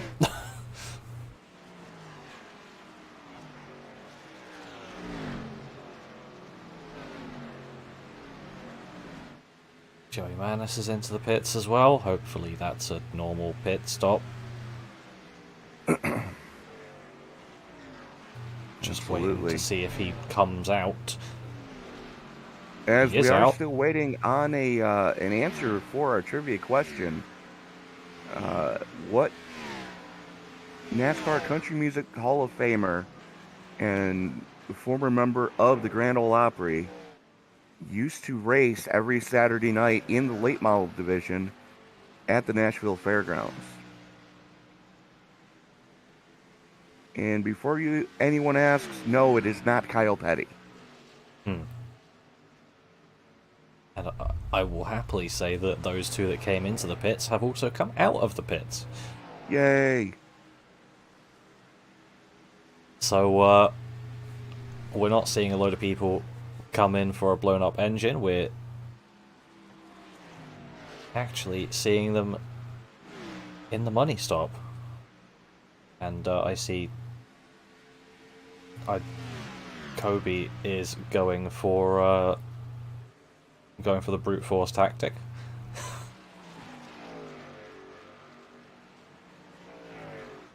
And no, and no. It is not Blake Shelton, Luke Bryan, or Austin Dillon. I don't think Austin Dillon could carry a tune in a bucket.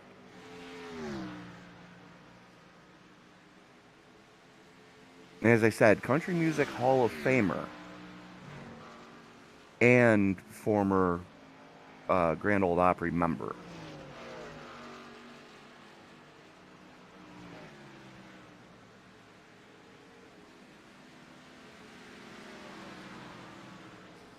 So both racer and country singer. Correct.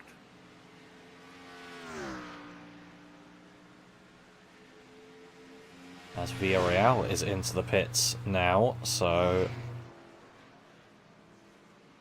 should be his final stop, as is Brian Chu with 21 to go.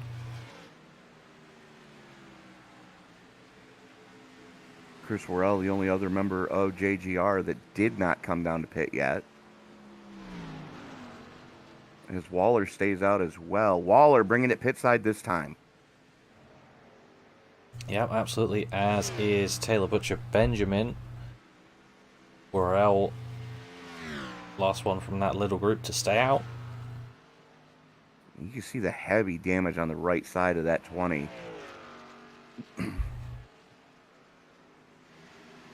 Ouch. Ooh, yeah.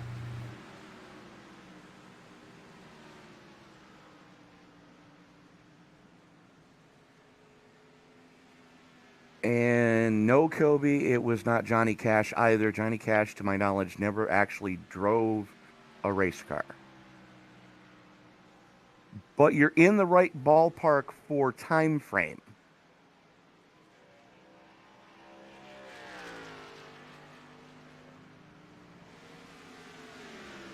Late 60s, early 70s, that kind of time frame is what we're looking at. There is a massive pack of cars on many, many different laps around Derek Cook right now. You noticed that too, huh?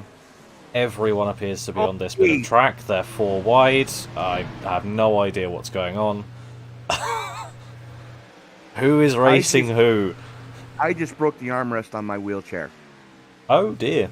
That's not good. That's how white-knuckled I was seeing them go 4 wide going into 3. With the car coming out of the pits down on the apron. That You got any was super glue? terrifying, and I'm not even out on the track. Hopefully you have super glue handy. No, I'm gonna need epoxy because I ripped the lag nuts out of the plastic. Ah.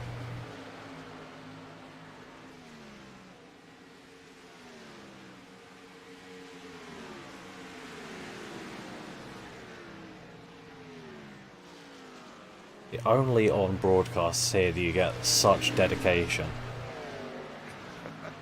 So passionate that you're ripping your wheelchair apart. That was terrifying, dude. I mean, especially with the speed that some of these guys are going, as the 4 peels off to bring it pit side. Not using the access road, can't say I really blame him on that one. So that leaves Chris Worrell as the last one to come in for a money stop, and it doesn't look like he's coming anytime soon. Well, he's going for the stay out for a long time and hope the much fresher tyres can get you there strategy, I guess. He's running out of time. Yeah. We'll be seeing Francisco Villarreal behind him pretty soon to unlap. Uh-oh. Uh-oh. What? Something just happened to Treadwell. There is smoke somewhere.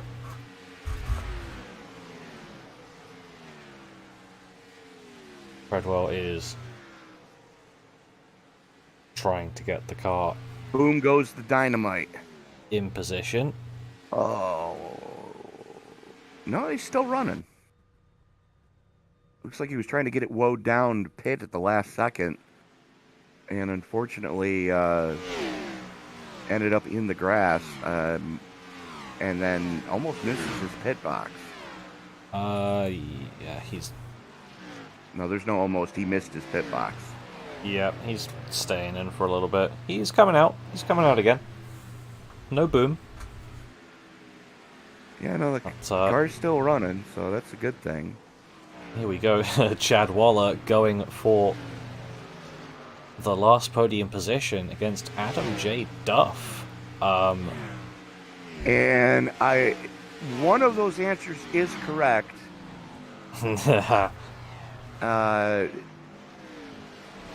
Bobby Ellison never sang at the Grand Ole Opry. And Ronnie Millsap was blind.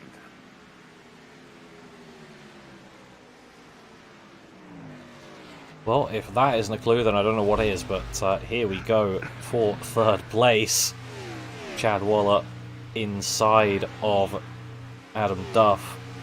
Not quite getting it done just yet. Both of them fighting hard. And they got Derek Cook right there on fresh tires as well. So Derek Cook just wants to get through and get a lap back. Yeah, absolutely. So, no, Ronnie Millsap was blind. So your correct answer, Kobe.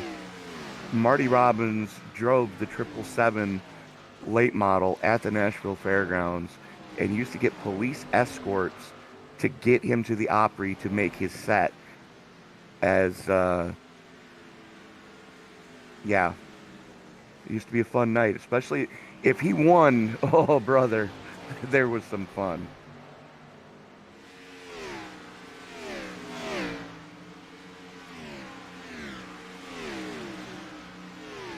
As Francisco Villarreal shows the way right now, 10 laps to go. Chad Waller, Adam Duff, Taylor Butcher Benjamin, Joey Maines, Chris Worrell finally down and away on his money stop, coming out in 7th place.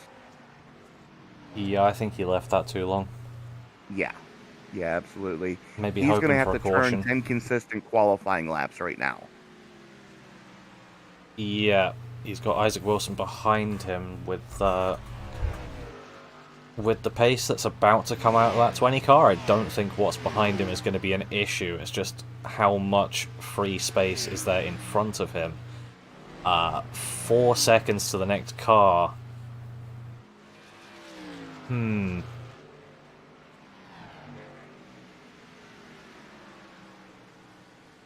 going to go on board for a couple of these laps. Actually, this is going to be a good watch. Yeah, absolutely. As I'm keeping an eye on what's going on track, Joey Maines falling into the clutches of Brian Chu right now. About 5 lap newer tires for Chu, as he has the 5 of Marcus Hagman with him. So Hagman back out on track after getting an engine changed.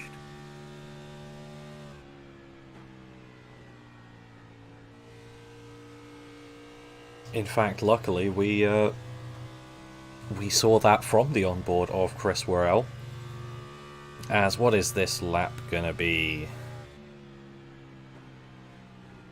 It's 29.52. Pretty good one that time around, but I feel like this one's gonna be quicker because he's got the speed of a flying lap as well. And he's purple in the first sector. Right down on that apron, coming through 3 and 4. Oof. Oh, this is going to be a good one. Lost a little bit of time on that slide coming off of 4, 29.64, but he reels in Joey Manis like gangbusters right now. Goodbye. Catch me if you can. This is what a man on a mission looks like. Oh, absolutely. What was a 4-second gap to his teammate Brian Chu is now down to just over a 1.5 seconds. As Adam Duff and Taylor Butcher Benjamin 3 wide coming off of 2. Right, let's go and look at that one then.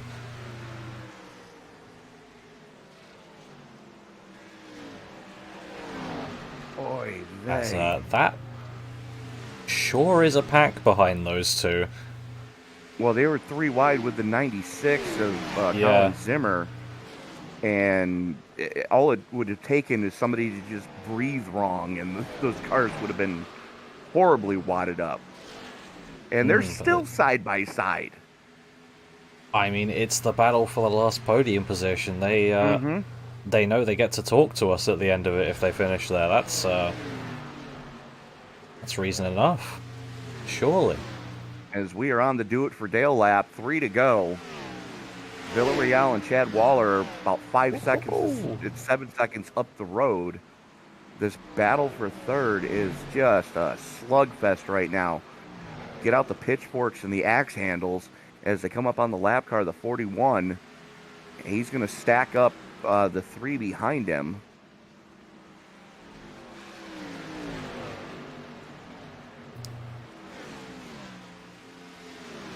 Yeah, the 3 definitely had the worst of the traffic, but the 2 didn't fare so well either. Popsicle sticks in the air as Worrell has gotten around Chu. Good news for Adam Duff is he's 4.5 seconds up the road, but he is dropping like a stone right now. As the white flag comes out for your race leader, subbing tonight in the 18, Francisco Villarreal. 1 more lap to go. We are racing back to checkers. Doesn't look like it's going to be on for third for Adam Duff unless there is a mistake. But Butch Benjamin will know it's just 2 more turns and then that podium is his. But what isn't his is the win. Francisco Villarreal takes that one. He takes the checkered flag in front of Chad Waller, I believe. That's yeah, that's the best finish Waller's had. Yeah. After starting on the outside of row number 1. So great run out of the 38 tonight. Yeah, and that's Taylor Butcher Benjamin coming home in third. Adam Duff and Chris Worrell rounding out your top 5. Brian Chu, Joey Manis, Steven Sear, Isaac Wilson, and Jake Banner rounding out your lead lap cars and your top 10.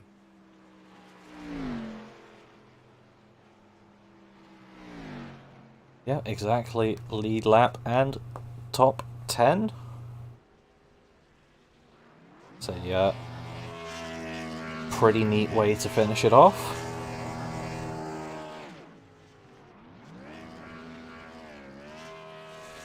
Gonna have a look and rate Francisco Villarreal's donuts here.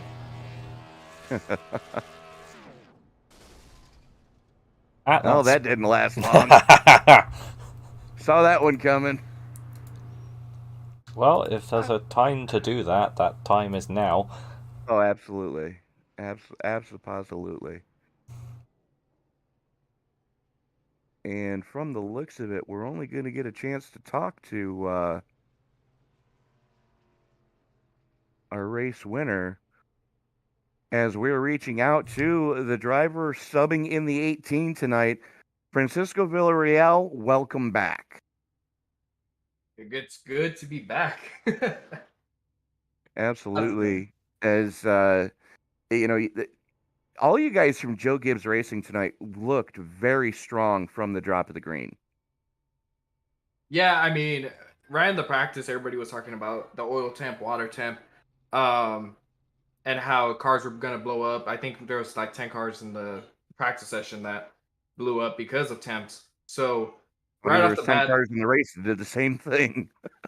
yeah. So what I did was I practiced in traffic. I practiced no matter what, and I figured you let off early. Don't let the temps get above a certain range, and I kept those temps. I never got a single warning all race long. I would push it, and then let off early to cool off the car.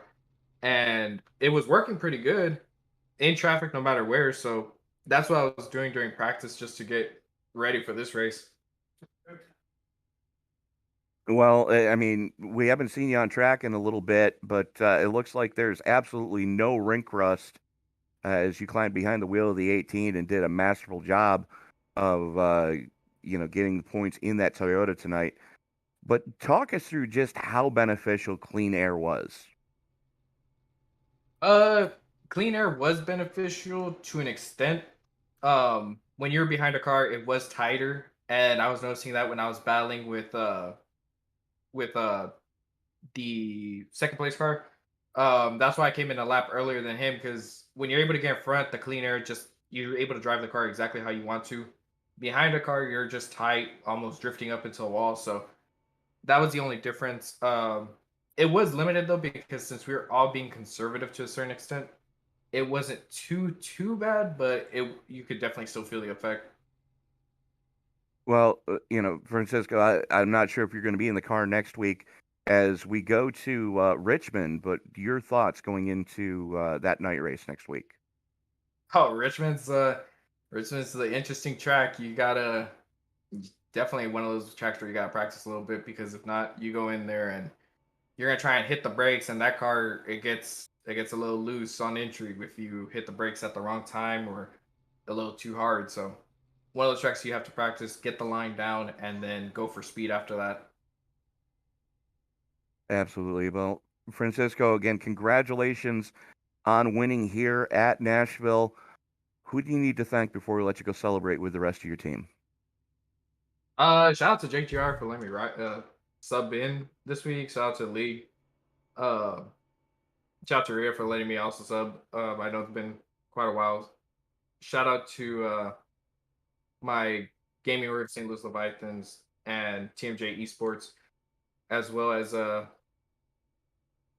as Premier Setup Shop. They've personally sponsored. They're now one of my sponsors. So shout out to all of them.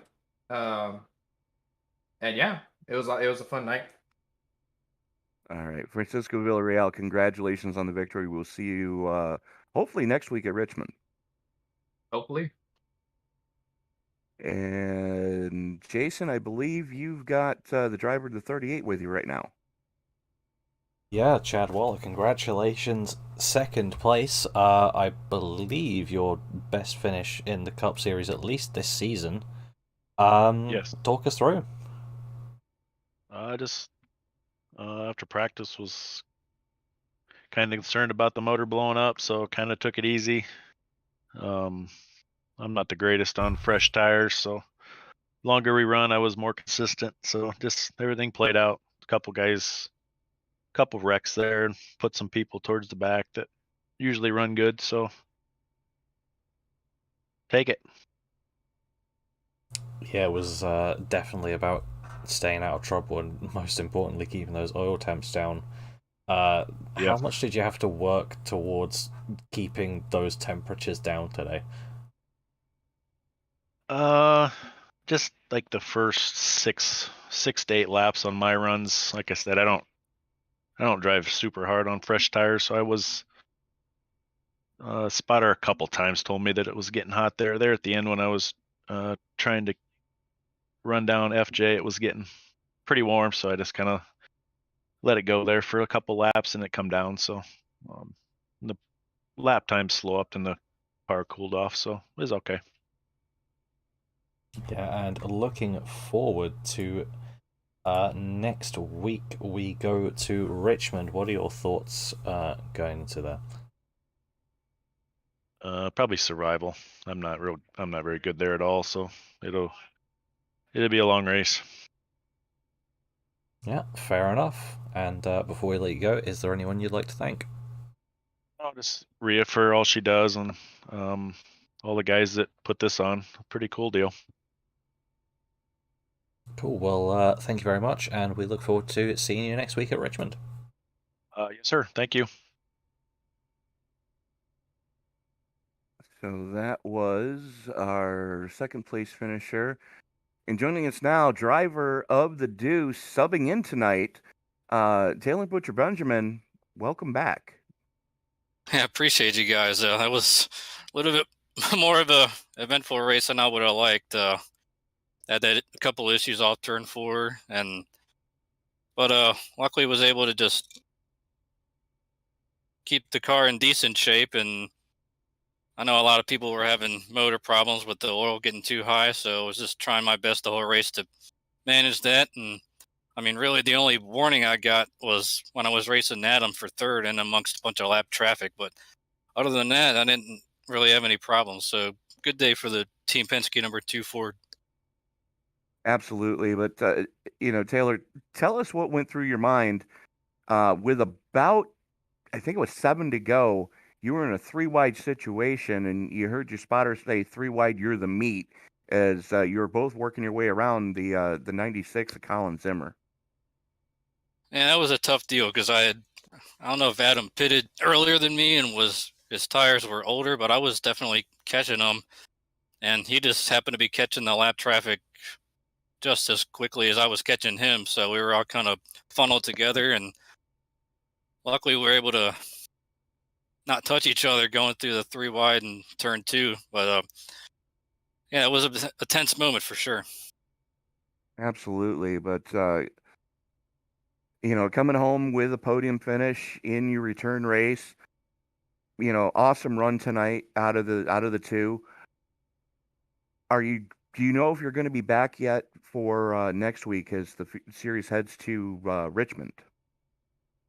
I'm actually going to be on vacation next week, so for both of my leagues, it's kind of a wash. But whenever I can, my normal Sunday night league is off. I'll try to pop in a few more times throughout the year. Man, it made me jealous because I love Richmond. I was going to say, you had a real good run last time we were there. But Taylor, again, congratulations on the podium here tonight at Nashville. Who do you need to thank before we let you go celebrate with your team? Well, first, before I say anything, definitely say Happy Mother's Day and all the support from my mother and how much she does for me, and I love her for everything she does. And of course, all the other moms out there. Thank Rhea, of course, for asking me to sub in for the Miller Lite number 2. I don't know if it's Miller Lite, but same idea. Team Penske number 2 Ford. And thanks to everybody in the league for making it what it is. And of course, thanks for you guys for the broadcast as well. All right, Taylor Butcher Benjamin, congratulations on a podium. Hopefully we will see you again before the season's out. Yep, hopefully so. So, Jason, we've got another one in the books. I mean, some great racing throughout the entirety of the field. I mean, there were all these little pockets happening and the pit strategies that were playing out. I mean, it was a chess match at 170 miles an hour. Yeah, absolutely. And I can always take it away as a good thing when I don't know where to point the camera. Yes. Because there was stuff happening everywhere all the time. And oh, absolutely. Honestly, sometimes I couldn't tell what was going on with who was lap cars and who wasn't, but that's fine. I'm here for it. Some of the most fun great racing we've seen. Some of the most fun we've seen up here in the booth in a long time. Yeah, exactly. Exactly that.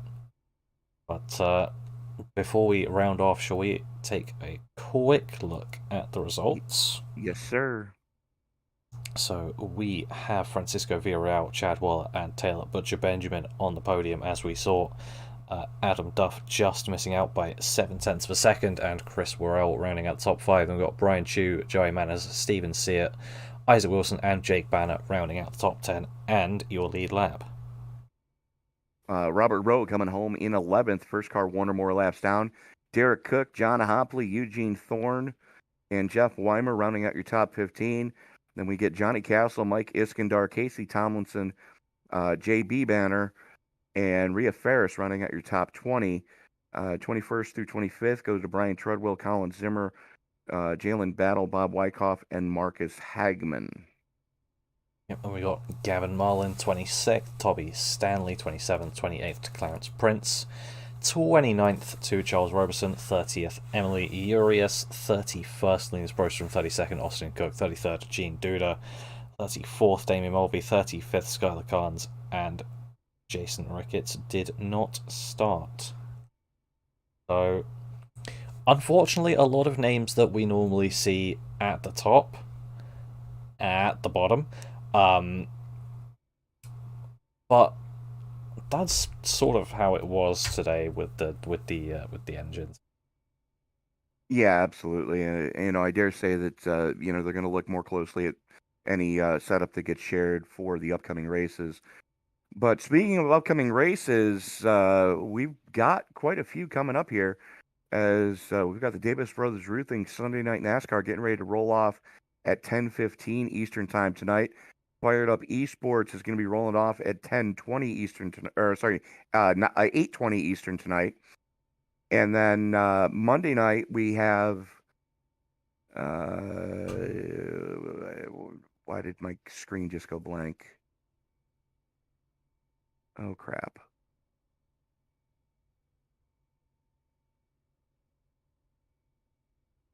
We have the cleanracing.net Truck Series Season 11, Round 4 on Monday night. And then, Jason, you're going to lead us off on a quadruple header on Tuesday night, from the looks of it, with the Night Shift Racing League coming at you at noon Eastern. Yeah, absolutely. So always great racing from them. It's going to be a good one Absolutely. again, I'm sure.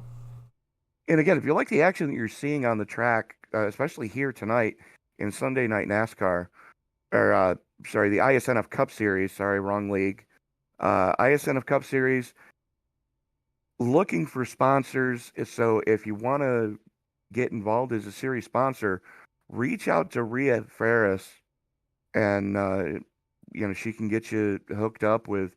There's different tiers available as far as sponsorships go, and we can get you sorted out, and your name can be the primary series sponsor here in the iSNF Cup Series. But that is going to do it for us tonight from Nashville. Stay tuned tonight for the Fired Up Esports League and the Davis Brothers Roofing Sunday Night NASCAR from Darlington. For Mr. Jason Softbird, this is Tony Trapasso reminding you, ladies and gentlemen, that as you walk down the road of life, especially on this Happy Mother's Day, I guarantee your mom's going to agree with me on this one. Don't play in traffic. Good night, everybody. A good message.